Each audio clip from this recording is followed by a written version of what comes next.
The UK is melting, but brace yourselves for some more heat via some UTAS hot takes. Subjects on the table include signings, or the lack of, new kits, and of course, the importance of the Vertu.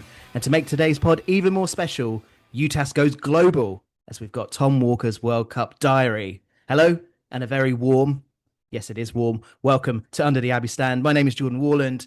Lovely to be speaking to you. Loads to go through. Been a busy week getting me excited for the new season.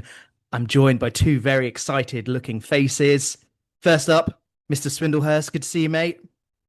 Hello, mate. Great to see you. Sat here fanning myself off. Yeah, melting all day, What? and Whilst we're on the pod? That's disgusting. yeah, Can't be doing that, mate. Can't be doing that. Are you doing okay in the heat? yeah. I'm just about surviving, mate. Just about surviving. How's the cricket season been? Oh wow, that's a low blow. Yeah, But the yeah, listeners want to know. The listeners, yeah, the listeners don't know that it's been written off, but they yeah. want to know how you're getting on. Eight balls into the cricket season. Cricket season was sadly over. Yeah, I mean there might be a late push if we're battling relegation or looking for promotion, but yeah, ligaments in my foot might say otherwise. So yeah, pretty bad start. But it means I've got loads of time to research Cambridge United for the season ahead in League One. What's your favourite bit of research you've done for this pod? That Callum Stead isn't Yeah, I knew Jonathan it. Stead's brother. I knew you were going to steal Not Caspel's related to John Stead. pre-pod anecdote. You heard his voice, the completing the trio. Hello, Matthew. Good to see you, mate. Mate, happy Friday, I guess. Don't know. Absolutely. Happy Friday. Yeah, the weekend. A I hot hadn't, week. hadn't even clocked that, but yeah, what a time. What an Yeah, absolute yeah, time. we've done it again. Oh, it's good to be back. Back away. Feels like I never went anywhere because of the Morrow pod a few weeks ago. Obviously, if you've I, not listened to it, do listen to it. It's great.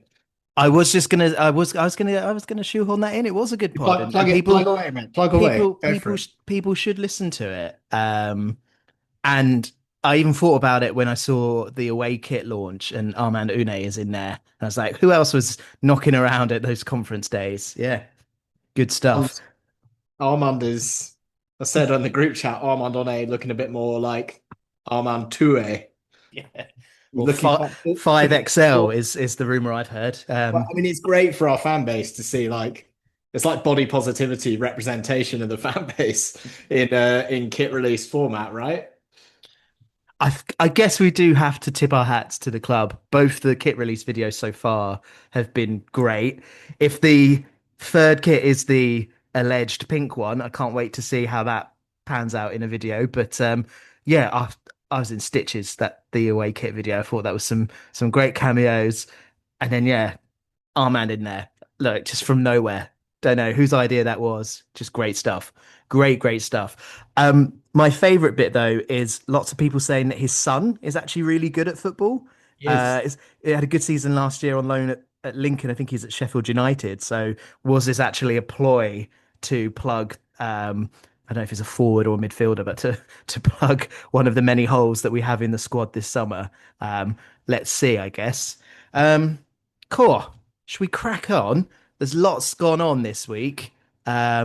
But first things first, let's talk about the squad, the building, the shaping, the new faces. Not that many new faces to go through. We'll touch on that in a bit, but let's start positive and talk about those that have joined.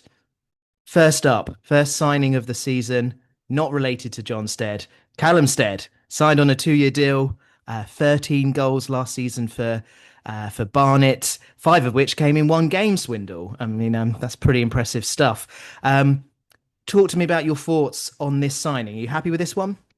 Yeah, and I think that the general consensus is a happy one. I think we've been guilty of signing, that classic player who's named a forward and doesn't have that many goals in their career, let alone in the past few seasons. Just so to sign a player who's kind of proven over the last few seasons to be able to get to double figures and to kind of have that quality, it's really encouraging. And I think it's a statement of intent from the club to kind of come out and say, yeah, this is the summer that we're gonna not just kind of try and survive in League One and patch over where players have left, but we're actually going to try and push on and do something here. And that's a real kind of it's a great signing to be the first one to pull out the bag and really get the fans on side. We've spoken in previous years about how we've kind of stuttered through transfer windows and maybe left it a little late. And I think there was a few people fretting. I'm not a panicker, but there's some panickers in this fan base, and some people were panicking. But I think it's fantastic that they've held their own and stood the ground and brought in some signings that are actually really worth talking about. And I think Stead could be a really good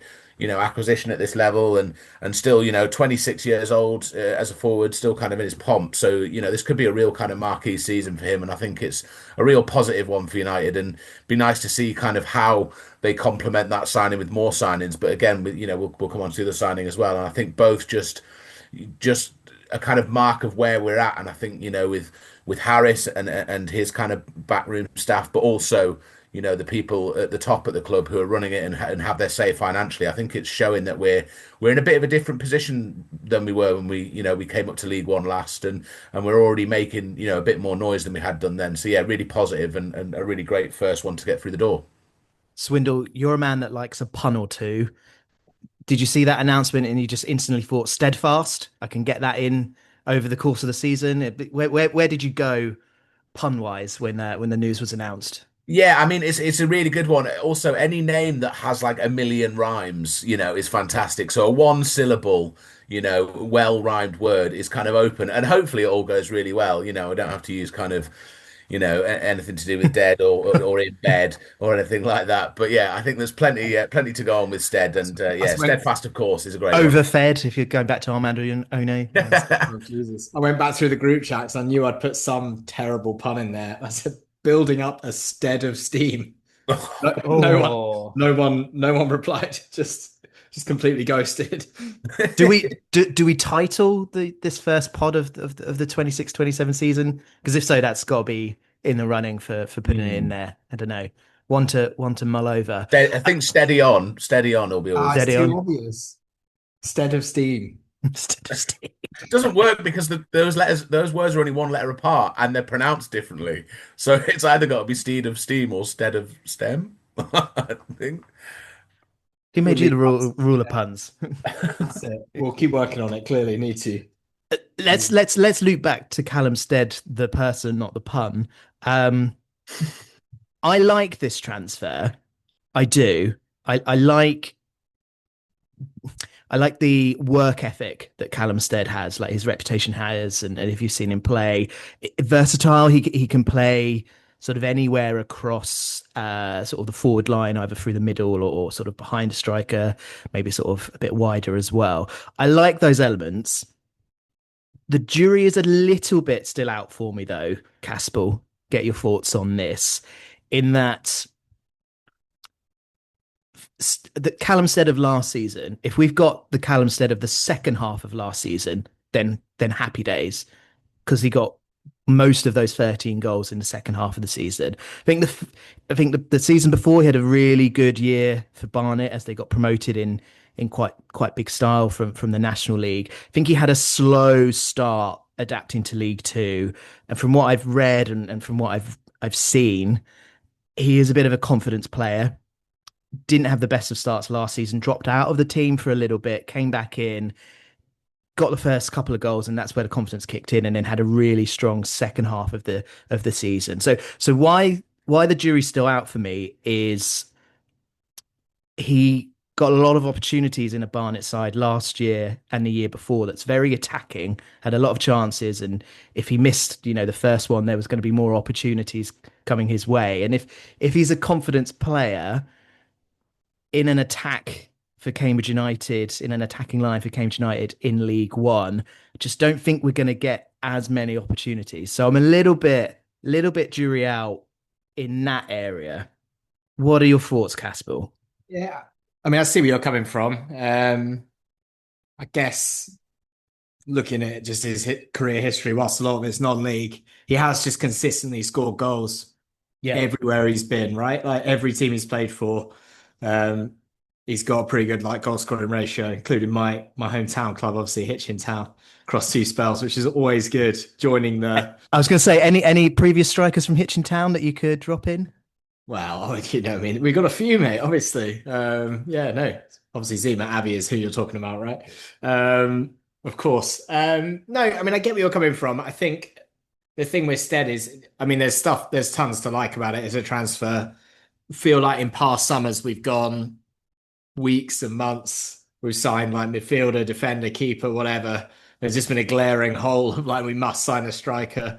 Getting to the first week of the season, I mean, we really do need to sign a striker like now, like soon. And just starting seasons a bit thin on the ground in that department, which we still are now.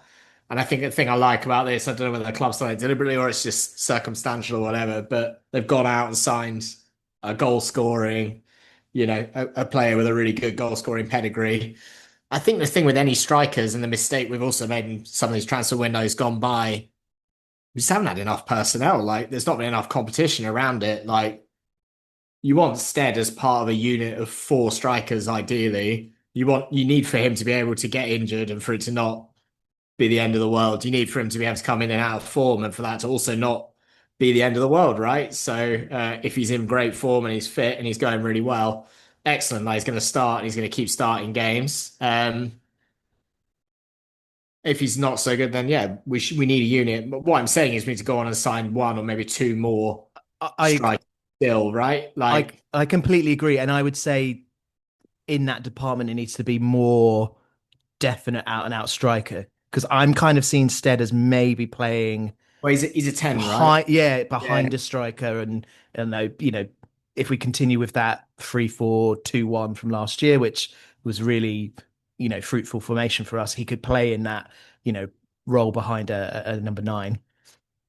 Yeah, definitely. I think that's true. But one thing I would say is we saw with Harris. I mean, Lavry is obviously a little bit smaller, less of a, you know what I mean? Like, not necessarily a big unit target man, but we found a way to play with him like Bromley away. I know he got injured in the game, but we set up really well there to allow for it. So I feel like we can play with Sturd up top as a 1, if that makes sense, in certain situations. We can still make it work. It's all about the style of football that we're going to play. We just can't be like lumping it up to his head.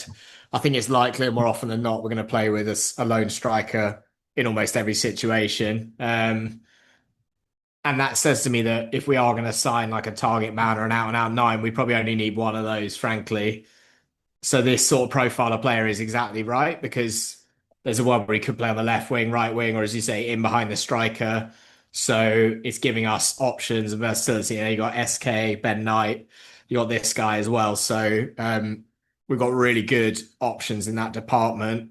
And that's what it's all about. I think it's about having a squad of players that are going to be able to rotate in and out. We've seen from the fixtures, which I'm sure we'll come on to, I think there's 9 Tuesday games, I think, or 8 Tuesday games, a lot of midweek. So feels maybe because we're starting a little bit later, the season's a little bit more compact.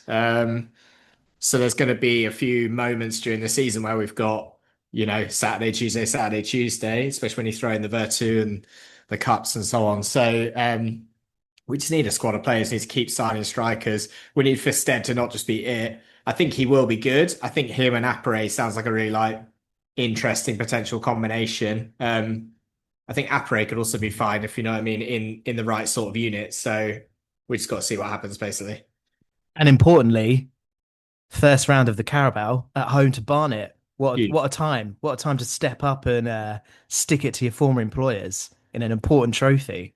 That's it, mate. 100%. It's a good it is a good Vertu draw. That's not the tournament I was going to talk about. I was going to say it's a good Carabao draw at home. Good sort of level of opposition early in the season. It's basically just an extension to the preseason, isn't it? So quite happy with that. I don't know your thoughts, Swindle and Matt. Yeah, I think it's one of those that can just, yeah, it can be one of those that can kind of give you a little bit of a springboard into the season. I think you're still probably testing out players after that pre-season, like you mentioned. So a kind of extension for that is quite a useful thing, test out a few players. And like you say, coming up against an old club, it could be a really like positive start in competitive football for Cambridge United for Stead. So I think, yeah, it's a nice level of opposition. It's nice not to have to travel. I think that's the key thing, having to travel away early on in the season for a League Cup game, can really kind of unsettle things. So I think, yeah, getting that home game in early and get a win under our belts and, let Callum Stead Es- hit the ground running there should be brilliant. Especially as it's a weekend. I quite Mm. like the fact that it's a weekend home game. Right, so that is the first signing. Not long after, second new face through the door. I was very excited about this one. Isaac Heath, 21 years old, signed from Everton, a 3-year deal, I believe. A fee was paid. Last season, he was on loan at Accrington. I mean, you were at Accrington, Matt. You saw him in the flesh, possibly. I didn't check the lineups, but let's hope so. Hey, And he did. He got subbed off. He got walloped up at Accrington. He got like good, good. I think that was the end of his season. He got T-boned at Accrington, and that was it. So And he still wants to play for us. the Amazing. injury record checks out. Plays No, it's left, exciting. plays left back, plays wing back. He seems to be quite attacking with 4 goals, 4 assists last year. But yeah, I'm excited by this one. Yeah, I mean, we've got. I mean, it's an exciting. Both of them are an exciting profile of player. Both of them, notably, are not like guys in their early mid 30s who played 150 games in the championship. So I like that. The other thing I like about Heath is the fact we've signed a left wing back says, whilst we think we're probably going to be four at the back next season, because that's Harris's like preferred setup, and he obviously can recruit around it. The fact we've signed this guy and he's a proper wing back says we're building capability to also do five at the back, which I like the idea of. It's like the idea that we can be adaptable and there are some home games next season where we're going to need to go at the opposition because some of our away games are pretty challenging. We're going to need to continue to make the Abbey quite a hard place to come. Obviously, it's all going to be built on this defensive merit, but I like the idea we could be five at the back in certain situations. We've got that option. And then all we really know about Heath, apart from the tiny bit of acting we saw, is he's just got an exciting profile, right? Is it both of them in their own way are the sorts of players that we often see Peterborough sign, nurture, put on a long contract, sign for relatively low money, and then move on a couple of years later for like major transfer fees. So like 3-year deal is a really exciting thing. And I just like this profile of the squad that we're starting to put together. Just hope we're able to keep it going basically and get a few more through the door for pre-season starts. Hey, Swindle. Yeah. Do you think he's going to be a starter, Swindle? What's your gut? Like, if it's a back four or a back five, do you think he's joined to be first choice, or do you think he might be more of a fringe player, come off the bench? If we change the setup during the game, like Casper was saying, having the option to do. What's your gut saying about this one? I guess it's probably worth pointing out that in terms of left backs, there's not huge options. What we've got Zach Bradshaw, and that's about it. Yeah, I think actually it's a really tough time to call that. I think because of what you said before, about the money being spent and the length of the contract, I feel like they're probably going in here and saying, yeah, come here and we'll give you game time.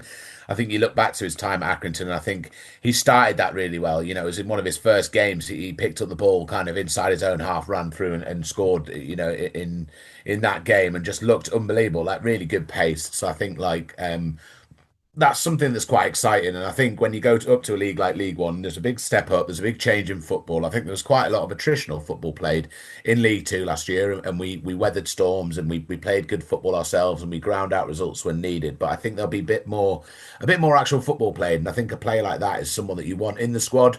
Like you say, you kind of got your left back position, but also left wing back. And I think Caspel said earlier about, most times in games next season, I reckon will be, one up top, one out and out up top with someone behind them. But I think it could change further back. So we could be kind of doing that four at the back for some games and then, five at the back with wing backs for others. And I think having that kind of versatility in a player like Isaac Heath should be really good. So it's going to be an interesting one, but I'd like to see him kind of start. I think a little bit of kind of youth and pace in those areas of the pitch, in those areas of the pitch is what we're going to need. And I think, yeah, a really exciting one. If he can stay injury free, like Caspel said, picked up, injury and then throughout the end of the season didn't get much football, but hopefully a good pre-season and a good start to the season should be brilliant. Youth and pace, two things not on this pod panel this evening. Well, there's pace. Come on. Come no, on. mate. No, mate. You lost to a runner bean. So, yeah. I'm No, a having broccoli. pace. I'm having pace. Swindle can have youth, believe it or not. This is probably a hard one to answer, but do you think the signing of Isaac Heath maybe suggests that Adam Mayer might not be coming back this year? Similar sort of I positions on the pitch, I still similar think they're trying age. to do it. And Mayer's not really left wing back. I think he ended up sort of pushed into that role, if that makes sense, because that kind of suited how we were set up at the time. And he's obviously just a terrific footballer. I think us getting promoted is obviously the difference maker, and the fact that we might be able to go back and get him, I think. So I'm pretty sure they would still be working on that. But to be fair to Millwall, they might be holding out and seeing if they can maybe get him a move higher up in League One. They might want that for his progress, I guess. But like, he's such a good footballer. I think it's one of those where, and proven for us as well, like if you get the opportunity to do it, I think you just got to get out there and you got to make that business happen, because I feel like he's such a talented player that even League One, you can stick him on the right wing, left wing. Like there's just space for a footballer of that pedigree to get into that, at least into the squad, probably into the starting 11 and just find a way to make it work. Like, I mean, Swindle touched on it earlier. It just feels like financially and off the field, we're pushing the boat out a little bit more than probably ever have in the club's history, coming into League One, having hopefully learned from what happened last time. And look, we had first season back in League One was brilliant last year. Bloodied a few noses and just had a great time. That's exactly what we want to go and try and do this year. But also, like, now the challenge for the club in, measuring long term now is like, how do we stick in League One? How do we look at what Stevenage, Lincoln are probably the two that are going to be talked about a lot? How do we replicate the seasons that they have, and see if we can be like a top half of the table League One team? Not necessarily next season, but like that should absolutely be our goal. The next 3-5 years, we should be hoping to still be in League One in 5 years' time, and have put in 1 or 2 top 10 finishes and maybe even had a look at the playoffs. Like, so in a roundabout way, sign players like Adam Mayer, because that's definitely going to help you get closer to that goal, not further away. Right on. There concludes the list of new names so far, Swindle. Where are you on that Swindle panic barometer at the moment?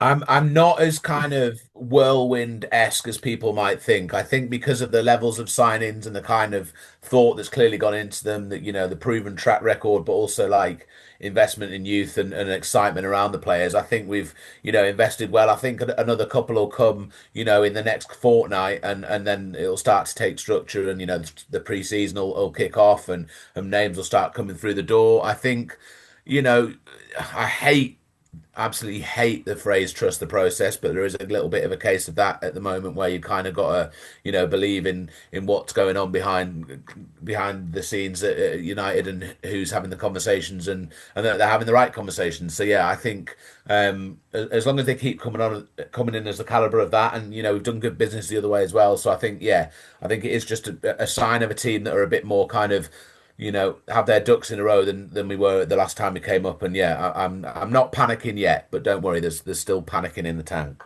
In yet more great prep for this pod, I haven't checked when pre-season kicks off. Anyone know? Is it first week of July? Later? It's Cambridge City, right? So Yeah. the 6th of July is the first. I imagine the players are back in training next week. Yeah. Like first week of July, end of June vibe, basically. I would imagine they're back in. And then the friendlies next Saturday at City. By next Saturday, I mean 8 days, whatever it is, Friday pod. A week tomorrow. we express it on a Friday pod. I'm wondering / hoping for some trialist action this summer. Yeah. I feel like that's a good one. Do you know what? You just never get as much of that as you used to. Like, do you remember it's a letdown. When we got relegated to the conference? That, like, I can't remember who played early that pre-season, but I think we'd only retained 4 players on contracts, and half the team sheet, more than, was just like, trialist. And you stood there and you're like, not even going to be able to work out who any of these guys are. I literally just Well, watched. that was the worst thing about last summer, and I don't know if it happened the summer before, but they named the trialists. You're like, well, Oh, that's no Yeah. fun. I don't want woke, that. Yeah. woke, put it on the woke list. What about you, Caspel? How are you feeling about the whole squad shaping up I'm just, list- situation at the moment? I'm just listing it all out again. I'm like, what do we need the most? Do you know what I mean? Like, Defense? what's if I Yeah. could sign, like, what's the next thing I would sign? Not that it has to work like that. Um, Some I centre still, backs, surely, I with still feel Gibbo like gone. I still feel like it's strikers. We obviously need centre backs, but it's like if we started the season and it was Job and Watts, I think you'd be content with that. You'd still be wanting them to sign an experienced. This is an example of where we should be trying to sign 32-year-old footballer with 100 championship appearances. This is his perfect use case. Is like go and get that centre back is like totally permissible, I would say. Mm. I'm relaxed with it. I mean, the thing always is you want. I think Bonner might have said it on the interview for end of season, but it's like you want to get as many of the players together as you can for as much of preseason possible, just so they all have a chance to actually get to know each other, go on the socials. Obviously, you definitely want to have most of it sorted by the time they jet off to Spain. But I think until if we've not done as much business as we might hope by the time they go off to Spain, I think that's maybe when you're starting to Mm. feel maybe slightly nervous, I guess. But definitely, you would say looking at the list right now, there's like at least five or six more things we need to do, I would say. Saturday the 11th is the Cambridge City Oh, bollocks. friendly. Fair So enough. yeah, that made me feel a little bit better. It feels a little bit further away, but it is still really just over 2 weeks, isn't it? So speaking of the Spain trip, you sorted out your plans yet, Casper? Have you wung it? No, Not yet, but I feel like just bubbling something I've away. done really well, something I've got really good at over the years is like finding a way to make it to these things. So I've just got a sneaky feeling I'll find a way.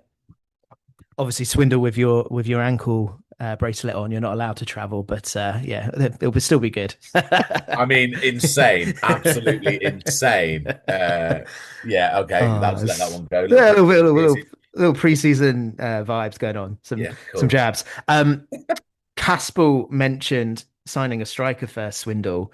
There is one more striker space available in the squad after George Monday completed a move to Premier League Brighton.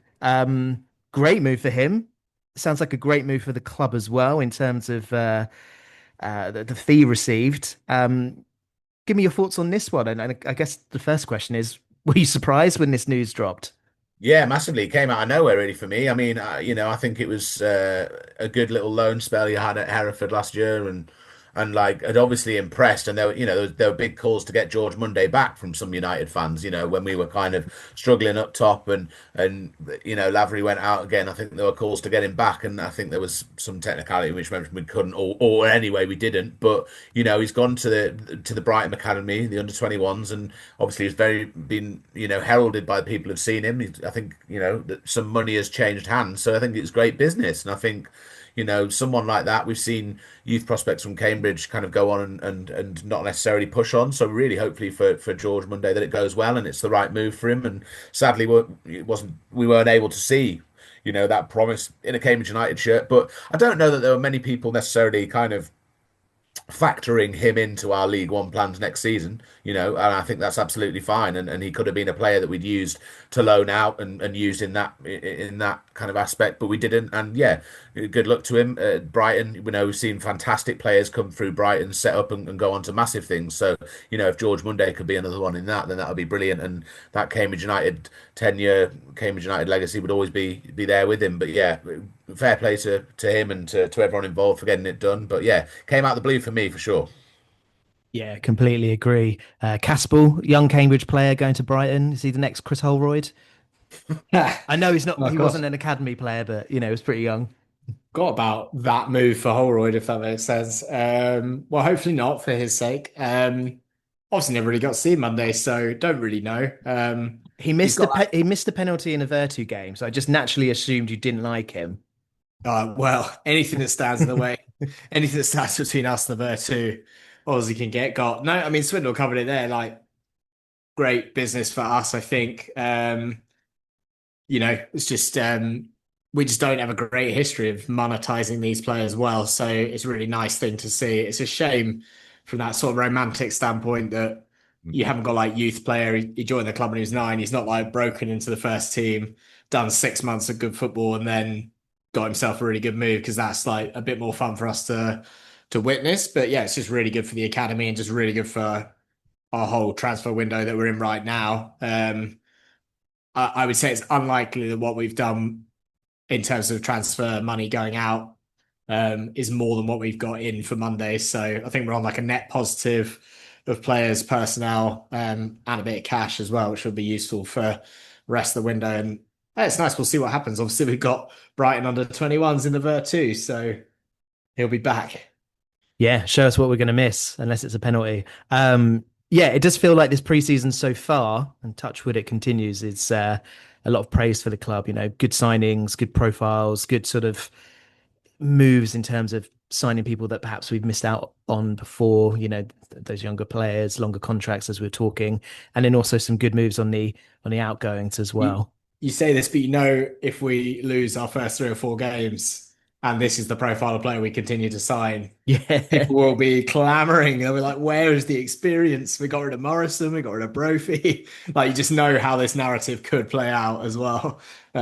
This Seen this wouldn't this many wouldn't happen times. if Kachunga was up front. Yeah, Yeah, absolutely. yeah, yeah. I'll be saying that, obviously.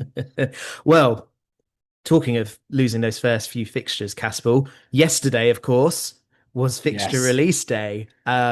Much to discuss. I thought we'd start with your remarks in the WhatsApp group about it being a proper fixture list. Tell me how you felt about the fixtures yesterday. Yes, I know it feels like it was today, but it's definitely yesterday. Um, yeah, I mean it's just proper, isn't it? Like Proper League One clubs. Those fixtures. those final fixtures, as bad as they are in terms of difficulty or possible Well, there's a difficulty, school of some big thought here. some big names There's there. there's a school of thought here that if you're going to play the biggest teams, you want it kind of all the way at the end of the season is good because they might already have concluded whatever business they're doing and be very much on the beach. Like for Leicester on the last day of the season, I would firmly expect whatever they're doing to be done. Basically, I'm expecting them to win the league. Hmm. Might get to see a trophy lift. That'll be fun. Trophy lift, yeah, yeah. A Yeah, little us, yeah, guard of honor as they come on, and us winning the league up at Leicester. Yeah, for sure. Why not? Um, hopefully it's just a little plate. it will be a little play, obviously. Yeah, we'll win the league at Leicester, and it'll just be a tiny little play. Um, no, mate. I mean, all jokes aside about League Two, the difference League One. You just look at the fixtures, and it's just scattered with things to be excited about and things to look forward to in a way that a League Two fixture list just isn't. Like when a League Two fixture list lands, you're hunting out the sort of 3 or 4 things that you care about, and the rest is just like clerical, is how I describe it. Whereas when a League One fixture list lands, you can stare at it for 10 minutes and it'll still take you 10 minutes to figure out, oh, yeah, okay, yeah, we're going to play, oh, Orient away. Like, of course, Orient away is there, Notts County, whatever it is. Like, there's tons that after you've got your head around, like Wednesday, Luton, Leicester, and all of that, the obvious, like, big marquee fixtures. There's just tons of really exciting things for us to go and get stuck into. Yeah, I can't wait, basically. No, I All good. completely agree. Some of those big names, big grounds. It's exciting to sort of flick the eye through and see where everything is. Um, let's go. Let's get some instant thoughts and some reactions to the fixtures. Then, Swindle, a good opportunity for a good start. I feel in the first couple of months, you've got Wigan, Bromley, Burton, Wimbledon. That could be crucial for us. Get some wins on the board.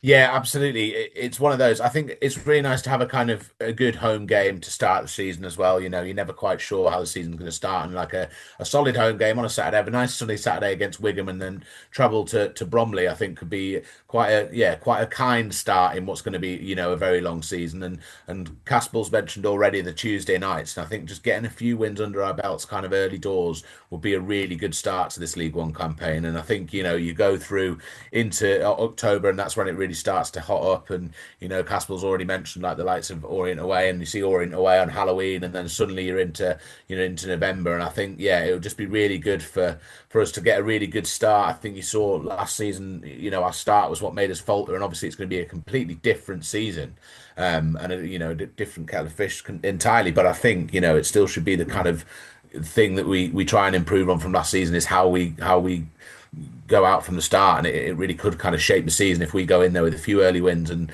statement of intent that we're not just there to make up the numbers. I think those fixtures could be actually quite kind to us. Some gut reactions from me, Caspel. Firstly, you see Huddersfield in August, and it just reminds me of the most hottest game ever played. A shame it's at home, but hopefully, it's a shame it's at home. But weather. I'm with you. I mean, Huddersfield at home last time, from memory, not so good. Not so good that game. Oh, that was just before Christmas, wasn't it? Was it like 4-0 at half time or something awful like that? Yeah, it's sort of obviously Christmas quiz day, so sort of like Very. it's like a weird montage of seeing ahead. But no, it didn't go very well. Not so good. But the early fixtures, I guess, are pretty presentable for us. It's what you would say, which is good. Obviously, I mean, it's as presentable as League One is able to be, is how I describe it. It still looks quite hard.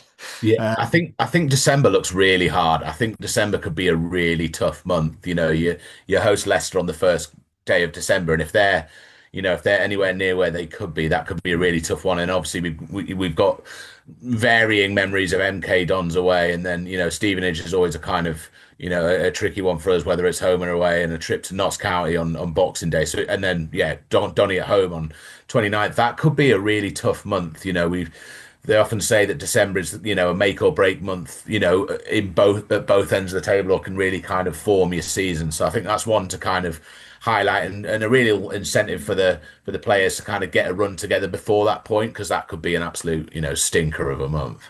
I guess it's hard to tell because we can speculate now who we think will be in that sort of bottom 6-7 clubs, but you just don't know like who's gonna falter, who's gonna have a stinker of season, who might be in the mix that you weren't expecting. I'm putting Stevenage firmly on that list, by the way. Yeah, I'm here for that. I'm here for that. I'm putting that as a bottom 6, including us, by the way, probably. Okay. I think we'll be around it. I don't think we'll be right down there, but I think Stevenage won't be so good. This is based on very limited knowledge, obviously. I've just a hunch on that one. They didn't finish the season massively strongly. You just wonder about that as well. We're going to have to wait and see, aren't we?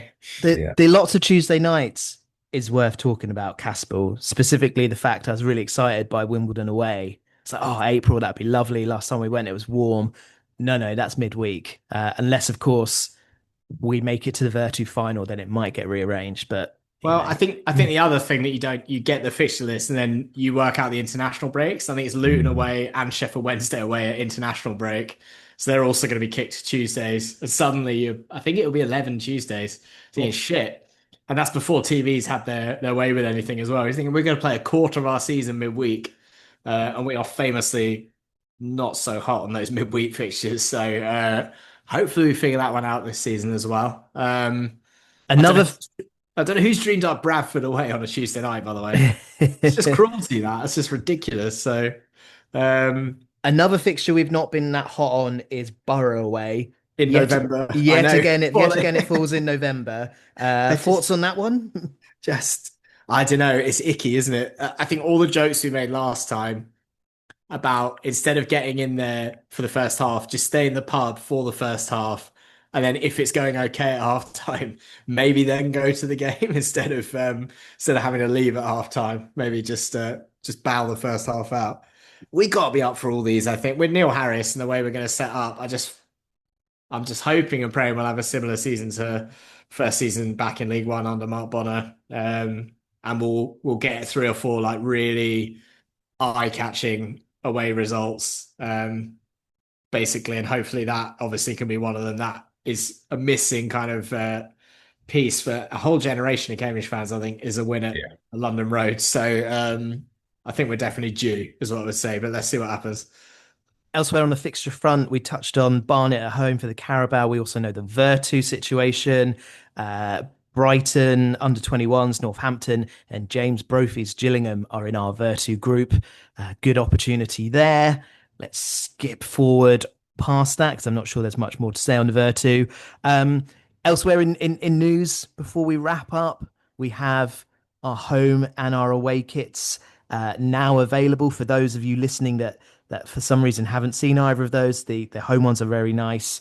Amber with a black collar. The away is the return to blue. It's a sky and light blue stripe, but quite a thin stripe. And of course, the launch was very, very funny. Well done to all those involved. Swindle, you're big into fashion. Talk me through the home and the away shirts. What are your thoughts? Yeah, I mean, I think the club have done it again. I think we've repeatedly in the last few years just come out and really smash the shirt release. I think there was a number of years where it was played a little bit safe, and we'll look back and there'll be good quiz answers because you won't be able to decipher between them. And to be honest, they're all just fairly kind of, yeah, as I say, safe. But the club have really gone to town, not just on the announcement, but on the designs. And I think the away one especially is absolutely brilliant. And I think we've touched on it already, but for a fan base of varying sizes, it's fantastic to see that they're making shirts that fit all the fans. It's been too long in football that football shirts have been designed for the players and not the fans. So it's nice that that the ones that the players aren't wearing are designed for the fans as well. And so yeah, I think absolutely brilliant. That away one is absolutely lovely, and I can't wait to see the third one. Possible. I think I'm right in saying that your outlook on shirts is it's not for you. You're not buying them. You're not too bothered by it. But I just don't care really. Yeah. Do either of them pass the eye test for you? Yeah, what are your thoughts? Well, the home shirt's like a proper football shirt, isn't it? Yeah. Not done any of that namby-pamby bollocks like, oh, Isaac Newton's from Cambridge, so I'm gonna put a fucking apple on the kit. We're gonna have like apple kits would be great. Like that. No, apple kits would be great. So like, I'm pleased with that because it's a straightforward football shirt that I can understand. Nonsense. Also, the home shirt would go really well with amber shorts. I'll give you that. Like, yeah. I don't care to the extent I'm ever going to buy one, I don't think, but I care that we're well turned out. I still want to be a laughing stock, basically. So it's hit that part of the brief, and the release videos are great. I mean, that's just brilliant content. So whoever's involved in that, let's have more stuff like that because it's just absolutely brilliant and just brightens up whatever day it is. So it's all good. Caspel, you say brilliant content. We're going to end this pod with our take on brilliant content via our man Tom Walker out in the United States as we record. He wanted to dial in. We told him no. It's too hot for your hot takes. It's just so good. I mean, without spoiling it, the emotional roller coaster you're about to go on with this World Cup diary is just unbelievable. That's what I would say. And the editing as well is top notch. Well done, Great Swindle. work. Oh no, not Swindle, Julian. Sorry. Right, gents, we should leave it there. But not sure when we'll catch up again. Hopefully there'll be a whole host of new players to dissect, though. So yeah, thank you very much for joining us. Swindle, it's been lovely talking to you, mate. Sorry for all the jabs. Just missed doing pods with you is all. That's all right, mate. It's great to be back. Caspel, lovely to see you. Yeah, well, good, mate. Catch up soon. We're going to pass you over to Tom Walker in the US of A.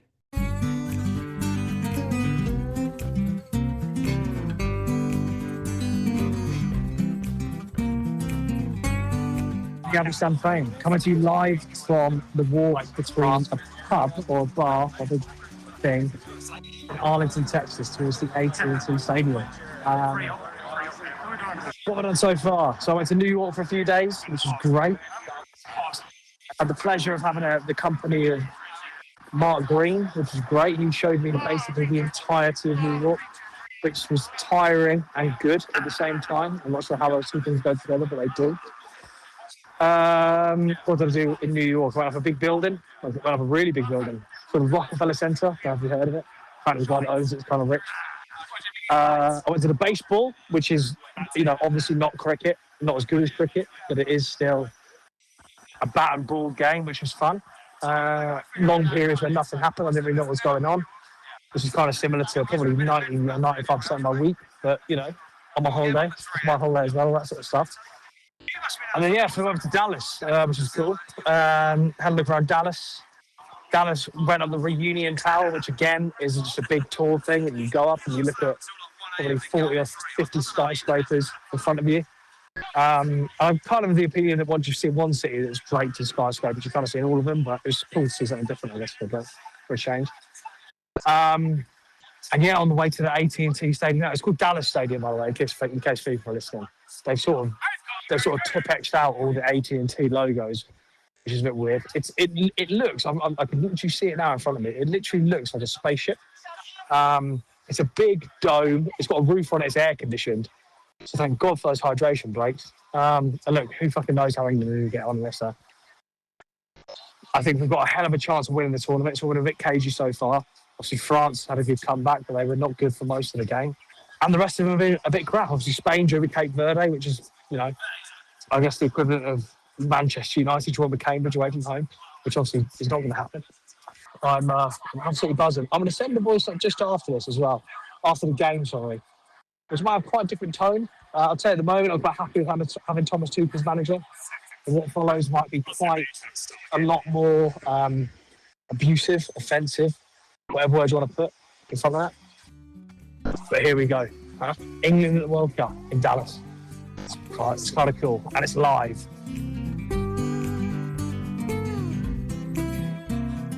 Sorry, just for the post-game voice that comes in, I forgot to mention, it's fucking warm over it. It's really hot. In New York, it was kind of like city hot. And like everyone's been to London and walked around on a hot day, which is obviously not ideal.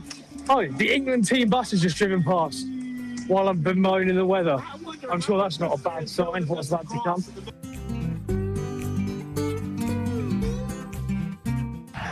Half-time. England 2, Croatia 2. In the hottest fucking place in the country. God, we're bad at the back. So defensively shaky. Whether up to Kingsley for a platform to build on. I mean, thank God for Harry Kane, but we look shaky defensively. God, I hope I'm happy after this. It's a long way to come to watching shit goals and fun. Hell of a place to watch sport, but not when we just fucking give goals there. Unbelievable. Unbelievable stuff.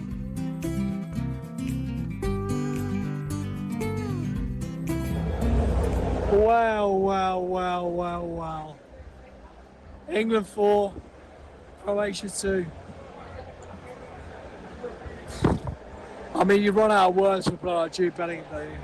He is quite simply, far and away, the best footballer on the planet. I know there were people listening to this going, no he's not.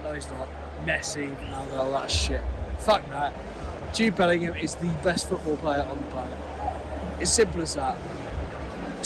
First half was a bit dicey. We gave as good as we got. They were kind of, it kind of felt like we were there to be got at. I mean, I've taken for granted over the last few months the idea of a platform to build on, all that sort of stuff. We weren't good first half, but second half, my God, did we come out swinging. We looked unbelievable. And I've got to say, Jude Bellingham, absolute top of the order.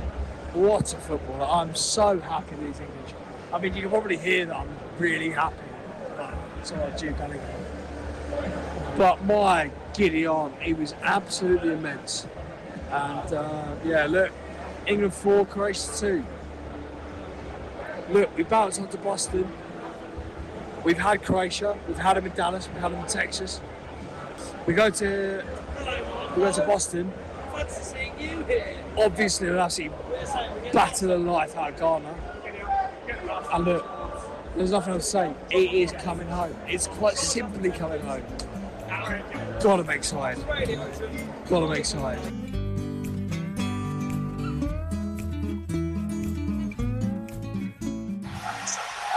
I made it to Atlanta via a couple of days in Texas before and after the England game.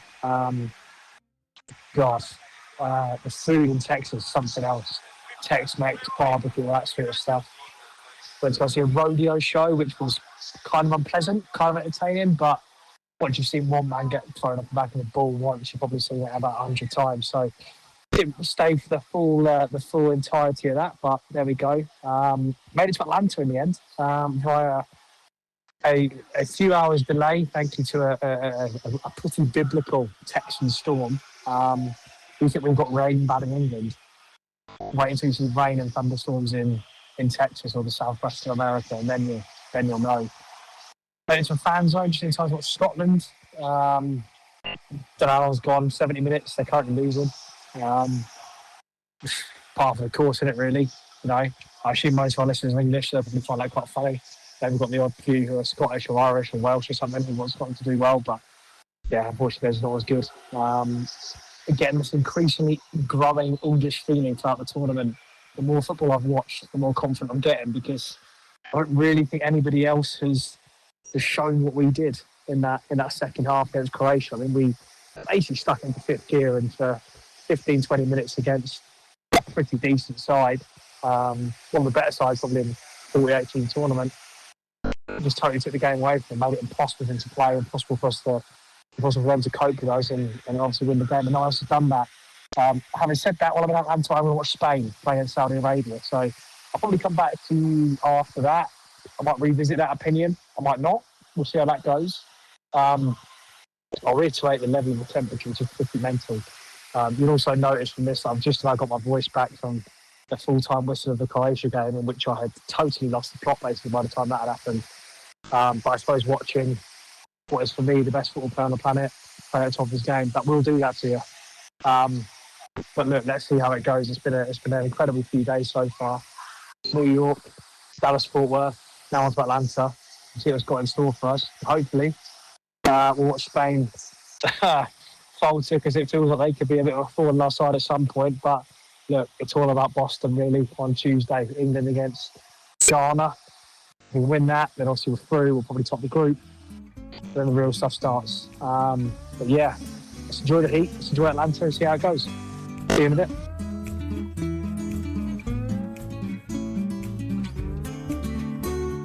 All right, live from Atlanta Stadium, Mercedes-Benz Stadium, Atlanta Stadium. That's what this tournament. Just such the little people want it. Very quick off. Few main thoughts. One of the first is what a ground. If you haven't seen it, Google picture.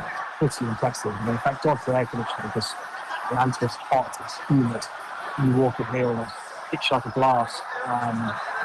Impressive stadium. I believe it was the scene of the scene of the greatness when Wayne Rooney sprinted about 60 yards in MLS to make a sliding tackle, then stick it right in someone's head for an equaliser or a winner in the last minute or something. I don't know if you've not seen that, go and Google it.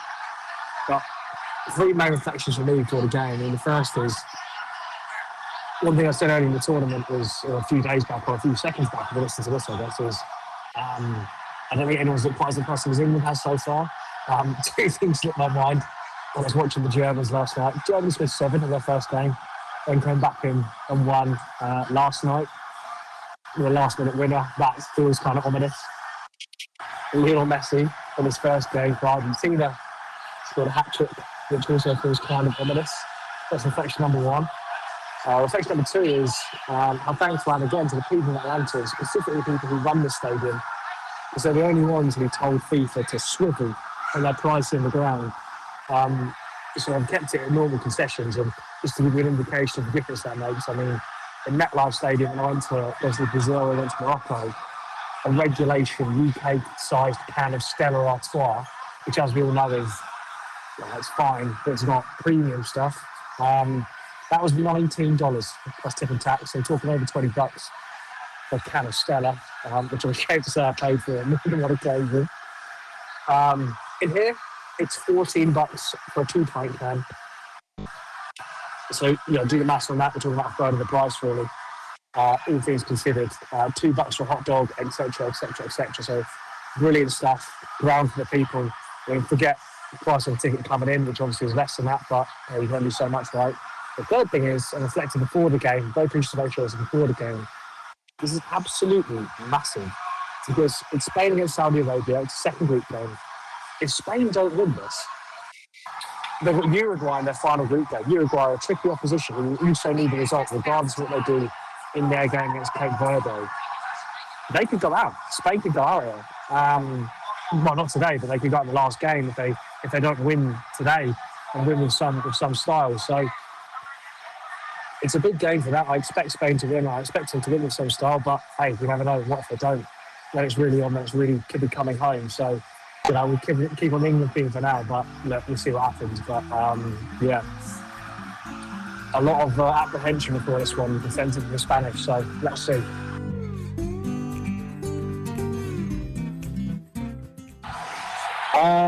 Yeah, we can probably stop the charade here then. We're not even at the first hydration break, the first quarter.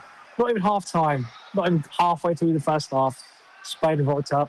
Oh my God, they look unbelievable. There's not been another clip before this because they will go on and win this.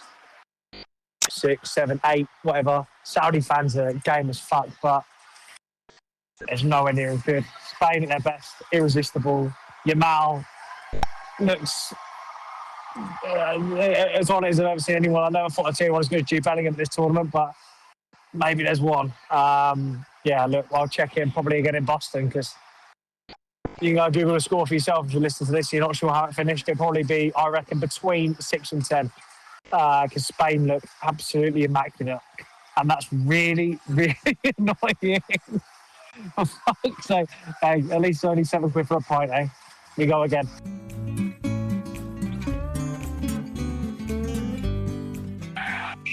And just one more, because while Spain was scoring that third goal, I was recording that and having a piss. So I missed that one. It's the Giants' final award for goal this season. Early contender.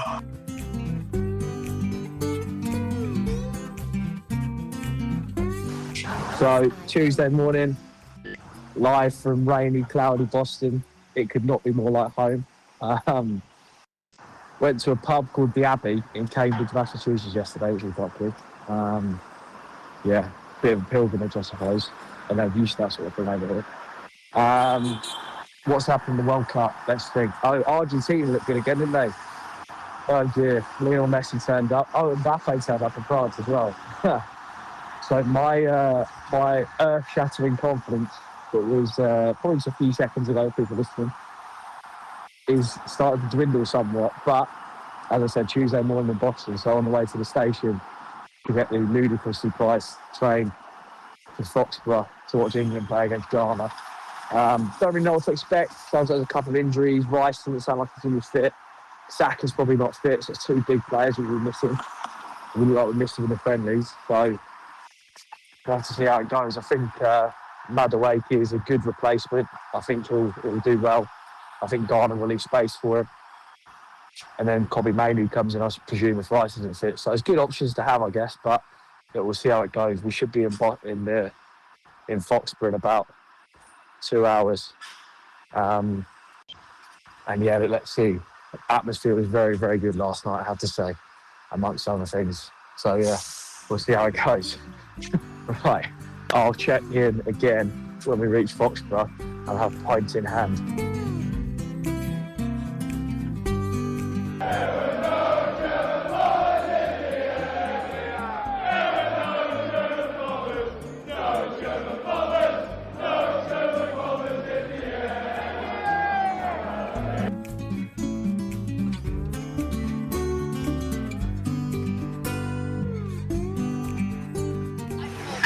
England 0, Ghana 0. Walking out of the Foxborough Stadium.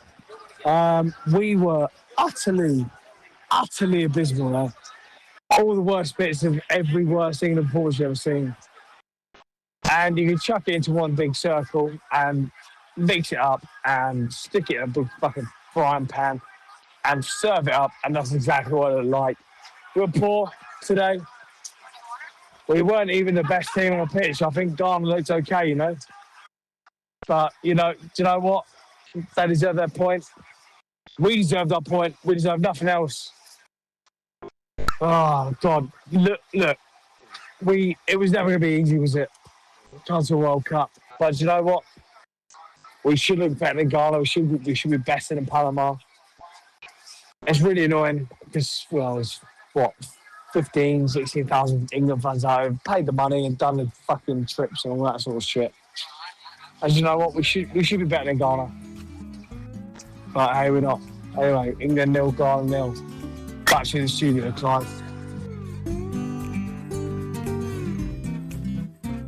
Oh dear. The morning after the afternoon and night before. Upon reflection, clean sheets are a platform to build on. Come on, England.